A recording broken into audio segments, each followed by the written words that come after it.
Welcome back into the Build Up podcast, everybody. Today we got a special edition episode. It's going to be a little bit shorter than usual because of technical difficulties. And we're bringing our friend Addie in here today. And Addie, thank you for coming on. I know it's been a busy sports week for you. So how you doing, man? Yeah, thanks for having us. Looking forward to talking about my Celtics. Yep, and that's exactly what we're going to talk about here right first. So 2 days ago, the Miami Heat took a 3-1 lead over the Boston Celtics, but it really feels like the series is tied right now. The way these games have been being played, every game has been close. So, Addie, how are you feeling confidence-wise about Game 5 tonight? I think Game 5 will be fine. I think this is a team that's built to play with their backs against the wall. I did say that last game, and we saw what happened there. But I think it's a team that's too talented to lose in 5. As far as the whole series goes, it's going to be tough. And the main reason for that is what do the Celtics have that they haven't already offered, right? After Game 2, we got Gordon Hayward back, and that added a lot to our team. That really helps us break down his own defense, and I was really excited to get him back. But now we have him back, and now we really don't have much more to offer. It just looks like we can't beat this team. So that's one way to look at it, and that's kind of the negative way to look at it. The other way you can look at it is we could have easily won all 4 games, right? We have been For sure. I don't know if we necessarily have been the better team, but because basketball is a game of 4 quarters. But for most of the time in the games, we've been the better team. Unfortunately, we haven't been able to close out in games 1 and 2, but that's another way to look at it. It's just going to be tough to win 3 games against this team, especially if they're close late. I don't know if the Heat are going to lose 3 close games, and it's just annoying, man. It seems like they can get scoring from anyone. Like to allow 37 points to someone who can't pop champagne with the team is like, come on, man. So it'll be tough, but I think if there's anyone who can do it, it's the Celtics. It'll be tough.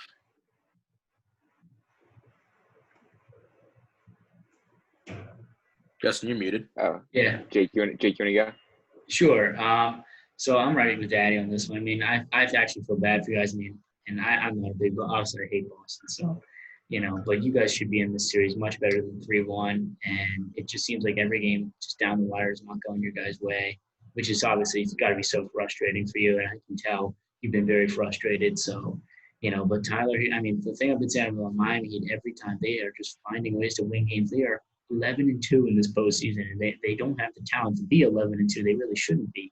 And I mean, they just find ways to win. I mean, they made I think Andre Iguodala was a great in-season pickup because he brings veteran leadership. He played a lot of big fourth quarter minutes in that last game, and he had some very productive minutes. So he's been great. Tyler Hero has really just completely transformed his game in this bubble. I mean, he scored 37 last game. It was unbelievable. And you're saying he can't even pop champagne with the team. So, he's the only guy born in the 2000s in the conference finals right now. He's arguably been their best player in this series so far with that game, and he's played well. He played well for them in every playoff game. You got to give credit to the Heat organization. They found him. They found Duncan Robinson off the street, as an undrafted rookie. They took that flyer on Jimmy Butler after having, a bunch of issues with teams with the Sixers and the Timberwolves, and it's just working out really well for them. So I got to say that for tonight, I think that you guys are going to get the win, but I have the Heat winning in 6, and I think they're going to face the Lakers, who we're going to talk about here pretty shortly. Yeah, I agree with you. I mean, when you look at this series, the Celtics have clearly been the better team now. They haven't been able to put it together for all 4 quarters, but for the majority of the series, they have been the better team.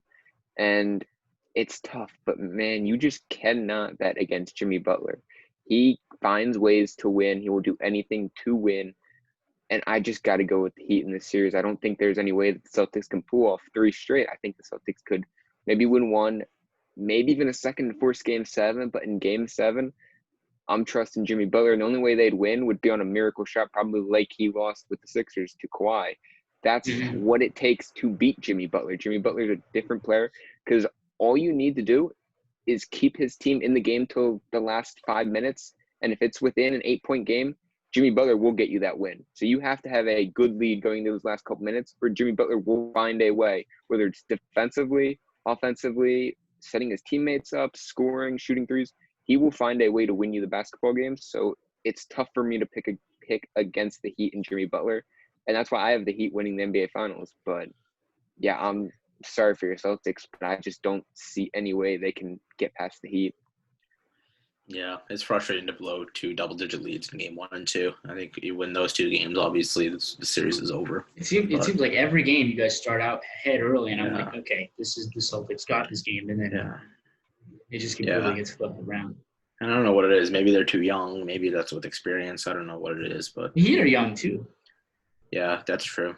That's true. I, mean, I thought the Celtics had the deepest roster in the East when this started. I thought they were going to be a team that had 6, 7 guys that could definitely contribute. And I didn't know about if any other team really had that. But watching this Heat team, man, they got Bam, They do. Jimmy, Harrow, Duncan Robinson, Nunn, Goran Dragic, Andre Iguodala. Jay Crowder can even come in and provide minutes.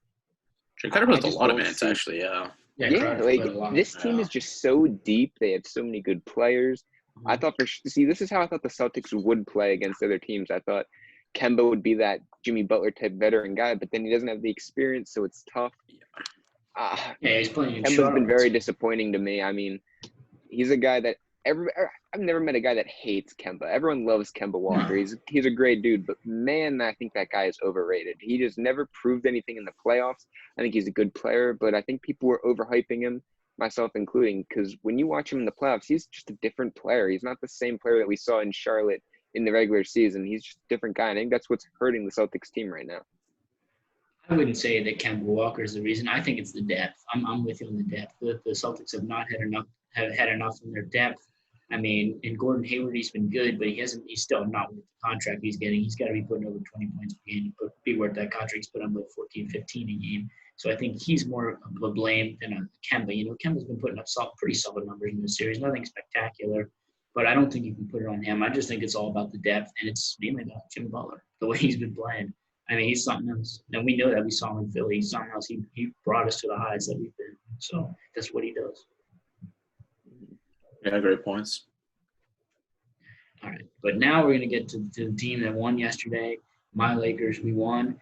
I love LeBron, as you guys know. And, I mean, it was a hard-fought game. I mean, we saw, Jamal Murray and Jokic. I got to give those guys credit. They fought all the way to the end. But the Lakers just pulled it off. They had too much at the end of that game, and they ended up moving to a 3-1 lead. So now for the third time in a row, the Nuggets are down 3-1. So, Addy, do you think the Nuggets have any chance of pulling off a third straight comeback? I unfortunately don't know if the Lakers are going to lose another game this season. I don't think that the Nuggets have any chance of coming back on this one. Granted, I said that about the Clippers too. So, but I think the one thing that stood out to me is not necessarily in the offensive end, but on the defensive end, LeBron has been the closer that he is. He absolutely clamped up Jamal Murray the last couple of minutes of last night's game, and that was impressive to watch. It really was. He literally was telling Rondo, get off of him. I got him. And he's that guy, and he's been that guy. And if you give them a lead late, it's going to be tough for any team to come back because of their defensive capabilities. If you have a lead late, the vice versa works. Lakers aren't really great clutch on the offensive end, but I think LeBron is doing enough on the defensive end. He's doing enough setting up his teammates, his top 5 teammate, which he needs to bail him out. But all that aside, I think the Lakers are a little too good to blow this lead. I don't even think they can lose Game 5, to be honest. So I think the Lakers have this, and I think we're going to be looking at the Lakers 17th championship pretty soon. I completely agree. I do think that the Nuggets will take Game 5. I think the Lakers are going to treat Game 5 sort of like they did Game 3, where you kind of undertake the team after you win those first 2 games. And I think the Nuggets do steal Game 5 and the Lakers win in 6. And I think you guys see, looking at this Lakers team, not expecting at all that, just like the Heat, it's surprising with the way that the depth is played. I mean, the Lakers are getting big contributions from KCP, who we never really would have expected. He's playing outstanding. Kentavious Caldwell, he had a bunch of shots yesterday. Rondo came into that second round against the Rockets and just all of a sudden started playing like he was in New Orleans 2 or 3 years ago. The playoff Rondo was coming out. He's been outstanding. I mean, he was hitting clutch shots in the fourth quarter yesterday, making great passes. I mean, you're getting what looks like a younger Dwight Howard out there on the floor too. I mean, he snatched up 12 boards in like 20 minutes, a couple of really nice end ones, and bodied up Jokic all game defensively. And I mean, this team just has so much depth. I mean, Kuzma can go off on any other night. He's a very inconsistent young player, but he's still a solid piece, and he's sort of like maybe one of the worst players on the bench now. which is crazy. So the depth for the Lakers, just like the Heat, has really surprised me. And they're going to see each other in the finals. It's just a matter of how many games it takes both teams to get there. I think both end in 6. I think that's how it's going to end. We're going to know who we're going to be playing by the early next week. We'll have that Heat Lakers finals matchup set up, and I don't want to take any word on that yet. I'm still holding back my prediction for that. That would be a hell of a series, in my opinion. I do think the Lakers would win, but I'm going to hold off my prediction for that. But no, I'm extremely confident in the Lakers. There's no chance. I hate to say it. There's no chance the Nuggets come back from 3-1. It just isn't going to happen 3 straight times, especially against the 2 best teams in the NBA with the Clippers and Lakers. You can't do it back to back against those 2. I mean, the Jazz was one thing, but doing it against Clippers and Lakers much tougher. Yeah, I mean, I said the exact same thing.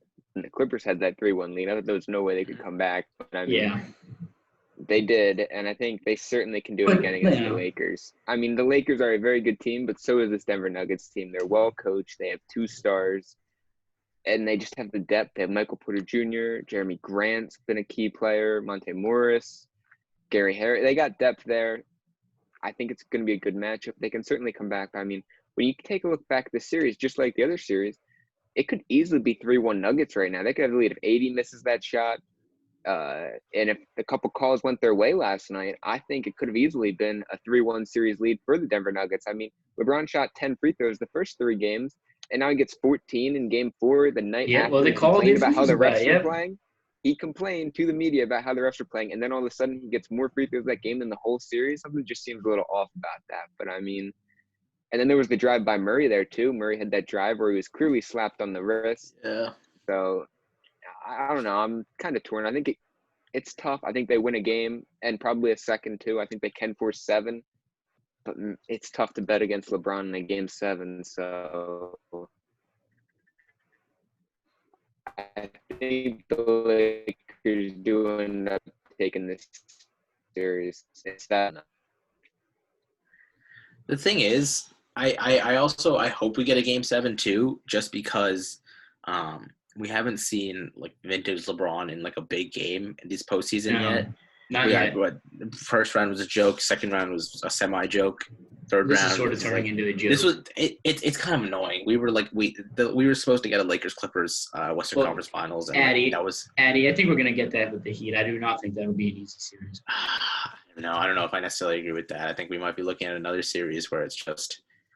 But think about it. The Lakers, I mean, the Heat, they just been scrapping. I thought the Bucks were more talented than the Lakers, honestly, heading into the postseason. So to be honest, having them out, putting them out in 5 games proves to me as much as I need to know how they're going to do against the Lakers. I think it's going to be at least a 6 or 7 game series. So I think you might see some vintage LeBron in that series. Yeah, it would be really interesting. A good storyline against the Heat. The last team that, well, I guess he did with the Cavs, but LeBron against the Heat is a very, very interesting storyline. I think LeBron against the Lakers, against the Celtics would have been equally exciting. I don't know.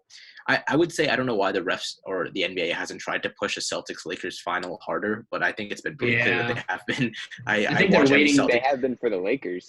They have been for the Celtics too. I watch every Celtics game. I'm like, God, thank God the refs are on our side. Like every single game, some of the calls are just so oblivious, and it's like, God, I love being a Celtics fan, but it has been enough. All right. Well, in this shortened show, we're going to move on to our last topic here today. We're going to get into the National Football League. So, Addy, I know we didn't get to really talk about your Patriots today too much, but Cam Newton, the way he's been playing, is extremely blown me away, and he's climbing up everybody's MVP ladder right now. He's been betting on heavily. I mean, a lot of people are starting to think that he might actually win MVP and maybe even comeback player too. But Addy, if you had to take through these 2 weeks, just predict it for now. Who do you think will win the MVP this year? Yeah, the problem is the Patriots are never going to go 12-4, 13-3, and anything less than that is not enough to win MVP. So I think that right there takes Cam out of the discussion. I hate to be the cop-out answer / the obvious answer, but the NFL loves its storylines, and for him to win MVP after never receiving an MVP vote would be great for them. For him to be the third of their big three QBs to win the MVP in the last 3 years would be great for them. And now, especially that they have a bad defense, like a very bad defense, like a bottom 10 defense in the league. And now he's clearly the one carrying them. They have a good wide receiving core, but it's not necessarily elite. I think he makes them look a lot better than they are. Doesn't have a great tight end. He is truly carrying that team, and I think everyone is seeing it this year. He carried them to a big win on prime time this past Sunday. I think this is Russell Wilson's year. I think he will win MVP, regardless of what success they have in the postseason. I think they will now win the division now that the Niners are injured, so that should help his case as well. And I think this is the year he finally gets it done. Justin, I think we all know where you're going. Yeah, I think Russell Wilson is a solid pick. And if I wasn't picking my guy, Russell Wilson would certainly be my guy. He's my number 2. But, I mean, this man in Buffalo is something different. And he certainly has a storyline with him because you mentioned the storyline aspect. The guy that's been hated, told he can't do it, told he's a scrub, just going to be a game manager, quoted by Jake Lavely. That's what he said. But, yeah, I mean, he still is, in my opinion. He's got a long way. This man, Josh Allen, has been balling for 2 weeks now. 729 yards passing, 6 touchdowns, 0 interceptions, 70% completion percentage, 75 yards rushing, and a rushing touchdown. And, I mean, for some of you people, like Jake, they think Josh Allen's arm accuracy is so weak. He misses throws. He's airmailing guys. People made a lot of memes that were saying, oh, Stephon Diggs is going to be missing Kirk Cousins. Well, clearly the Vikings and Kirk Cousins are the one missing Stephon Diggs because Josh Allen is 12 for 14 on passes that are 15 yards down the field or further, and he only has 2 interceptions in his last 13 games. The guy is balling in Buffalo, and with that division, I think it's realistic to say they could end up going 11, 12, maybe even 13 wins with that defense. So I think Josh Allen will be the MVP. The only thing about him is his decision making is still questionable. People often go back to that Houston game where with that little lateral at the end, which really could have cost them the game right there. I didn't see the play, but he had a similar thing either this week or in week 1. I read about that he had a similar issue, but once his decision making gets cleaned up, yeah, he's looked good. Granted, he's played against the Dolphins and Jets, but as you said, with that division, he gets to play those 2 teams 2 more times. So that I guess works in his favor and doesn't work in his favor in terms of he can't replicate those stats every game, but he will get to replicate those stats for 2 more games. Exactly, and people don't realize everyone looks at the end of season stats, not game by game log. At the end of the day, nobody cared that Lamar Jackson put up a total of 10 touchdowns against the Jets and Dolphins last year. All they saw was the 36 touchdowns he ended up throwing for. Nobody looks back and sees how they get it. They only look at the final stats. So if he does this again, that's 1,400 yards, 150 rushing yards. That's going to be another 14 touchdowns, 0 more interceptions. If he can replicate all this, that's going to be MVP-worthy stats. And at the end of the day, if he can keep this up, I think they can win games. And with that defense, they're going to be winning games. I just don't see how the Bills don't win that division. I got to go with Josh Allen. So, look, I can take that the Bills are going to have a pretty good season. I think they will too. And I got to admit, Josh Allen's been better than I ever could have expected for the first 2 weeks.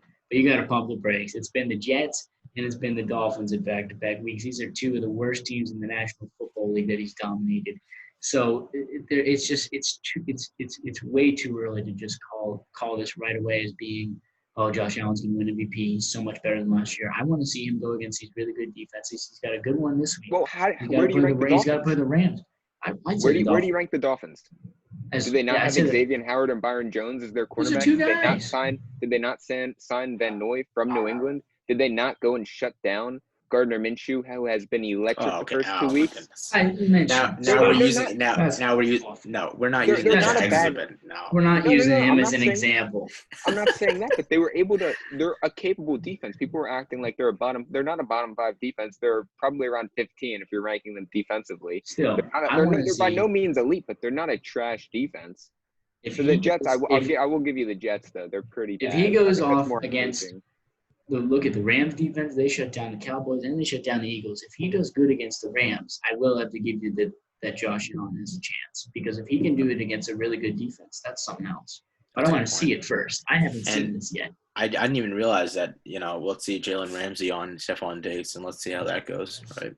Yeah, But exactly. that's the thing. People point that out. But Josh Allen was able to put up decent numbers last year. He still has John Brown and Cole Beasley and Devin Singletary out of the backfield. He's still a mobile quarterback. Those weapons are no different than what Cam Newton has in New No, you're England. absolutely right. He's making it work. So there's no reason why he can't throw for 275 yards, 2 touchdowns, a rushing touchdown, and rush for another 75 yards. And that would be a respectable performance against No, a good team. And absolutely. that's really all you need. You just need to play respectable football against the good teams, and you got to play amazing football against the bad teams and dominate them. And that's what Lamar did last year, and that's why Lamar won MVP. And I think Josh Allen's a guy that could replicate that. If you go back and look at Cam Newton, I believe it was a sophomore year to junior year when he won MVP. It could have been his freshman to sophomore, but I think it was a sophomore to junior was in junior. the NFL. Yeah, it was his junior year he won the MVP. His stats were eerily similar to Josh Allen's his sophomore year, and so far he's put up the same numbers. I think they're kind of similar players. They both got good arms. They're both runners, but they're not guys that are going to juke you out. They're guys that are going to run you over. I don't know if you saw that one play, but Josh Allen looked like that's a fair comparison. he looked like Derrick Henry out there. He straight up ran over 2 Dolphins defenders, straight up trucked them. Yeah. So I mean, I'll give you that. I like that. I think that's a good comparison for the two of them, and I think Josh Allen will win MVP this year. I disagree for the reasons I already talked about, but the guy that I'm going with is the guy who's been proven to be capable before. It's just his team that's always seems to let him down every year, and that's Dak Prescott.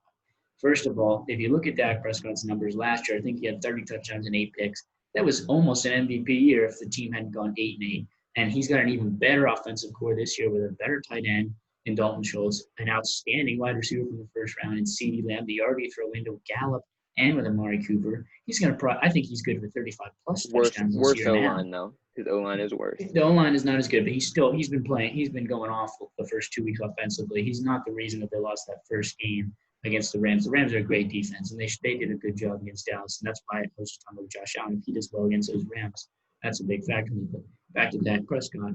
With this offense, he's good for 35-plus touchdowns automatically, I think. If the Cowboys can just win that division and win 11 or 12 games, he's going to have 35-plus touchdowns, probably not many picks. He's not a big turnover guy. He's never been. And I think he's going to be right there in that MVP discussion. I like your pick, Addy, honestly, with Russell Wilson, but I can't go chalk here. I'm not going to go with chalk. I'm going to take a guy who's a little bit under the radar with Prescott. Still a popular pick among many people, but I really like Prescott this year with that outstanding offense. I mean, the offensive line lost their center in Frederick, and that's a big loss. And he's been getting pressured more, but he's still putting up big numbers.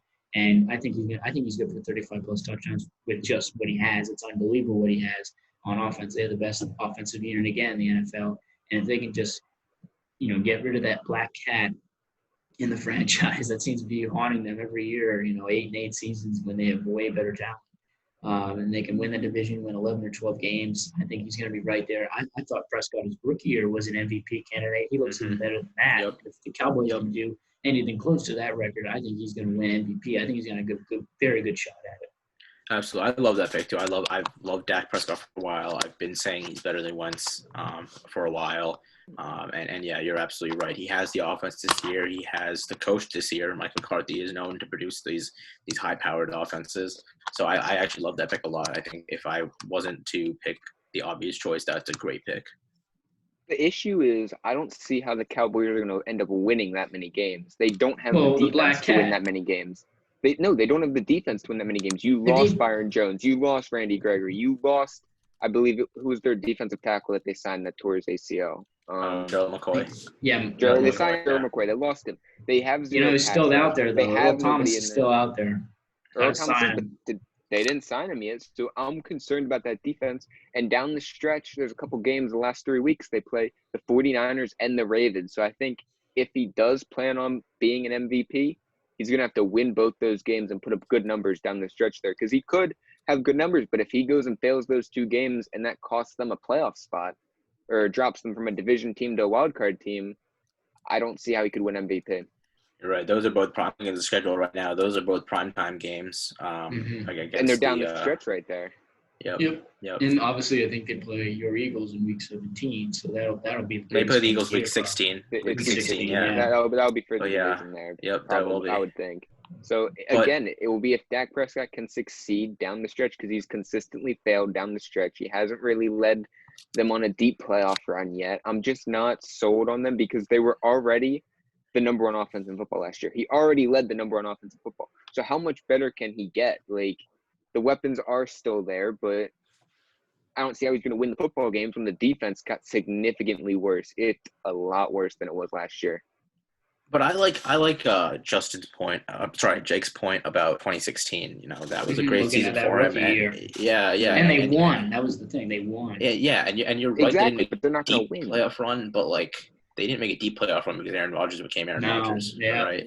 So I mean, I think they were my pick to go to the Super Bowl before the season. That season, before the playoffs, I thought they were going to the Super Bowl, and they definitely could have, and They should have. But I think they have what it takes this year. I wouldn't be surprised at all to see them go to the Super Bowl this year. It wouldn't surprise me one bit. They already should be 0-2 though. When you really look at it, they are 1-1, but they really should be 0-2. Helicopter onside. That's And fine. anybody that starts 0-2 really shouldn't be winning MVP. So That's fine. It's gonna be tough. If you look at it from here on out, they will lose to Seattle this week. They lose, let's say, one game against the Eagles. I think they can take the 49ers, but they lose to the Ravens It will probably. depend because the 49ers game down the stretch there, it's like week 15. I want to say it's like week 15. You're right. So by then, all these 49ers players that are hurt, Richard Sherman, Jimmy G, Mostert, all these guys will be back by then. So it'll be an interesting. I'm not as high on the Niners. I wasn't high on them entering the year. I thought they weren't going to make the playoffs. Yeah. But especially right now, they're not because of all the injuries. But by then, if they got all these players back, they will be more of that Super Bowl team than what they are now. Yeah. I don't know. I think that game right there could be what puts the Niners away when it's all said and done. But I think they only have 3 or 4 more losses on their schedule. That could be it. The Niners, the Seahawks, and one of the Eagles game. That's 3 right there. They go 12-4. I think that the Steelers defense would be a good provider of detail on how he will do against the 49ers. And we will shut him down. I think that the Cowboys will lose to us in that week, but outside of that, I don't see many losses. I think an Eagles loss, a Steelers loss, a Ravens loss, that gets them to 5 and is right there. Is that really, or that gets them to 4? Seahawks this week, though. They're in Seattle this week. That's a 4th. So that's 5 losses right there. Yeah. And that would mean they win every game they're favored. And I think they probably lose one of those. That puts them at 6. It's a 10-win season. I don't know if that's necessarily enough to push them over the edge to be an MVP. Because you have to win 11 to 13 games to be an MVP candidate. 11. We all agree on that. I think 12. That's the issue with Dak Prescott. I like him, but I don't think the Cowboys win enough games because he certainly has the talent around him and he puts up the numbers. But I think that defense is what holds him back. Because when you look at Russell Wilson, he at least has a better defense. And when you look at a guy like Josh Allen, he has a very good defense that will win him football games. Yeah, they're so unpredictable, man. That Cowboys team always wins games they shouldn't and loses games that they should. Yeah. Right. So I think it's a new head coach. So. Yeah, exactly. Yeah, it's a new era in Dallas, and I think this Sunday is a big test for them. And if they come out with a win on Sunday, I will be fully aboard the Cowboys on the train. Yeah, it's maybe their biggest game of the season. Honestly, you go from 1-2 to 2-1, and I think, like I said. I've talked to you guys about this before. I think that Falcons game is going to it's got the ball rolling for them. I think they really got confident now. Maybe they're going to actually play with some poise to start out the game and not get just shut down right away because of who the Seahawks are. Right. I think a loss to the Seahawks would be very hurtful for their hopes of winning the division, though, because the Eagles would beat the Bengals. I would hope assuming, don't call it yet. They're back to don't want tied. to jinx They're yourself. back to tied there, so. If they can beat the Bengals, they're back to tied for that division lead, and there's still 2 games against the Eagles left, so anything's open by then. Must be nice to be in that division. Yeah, 6-10, I win. Yeah, oh, it's so easy. Well, all right, Addy. Thanks for joining us. It was a shorter show today, but you gave us a lot of insight, and we're definitely going to have you on again, man. We always love. Yeah, absolutely. So, thanks for having me, guys. Yeah, thanks.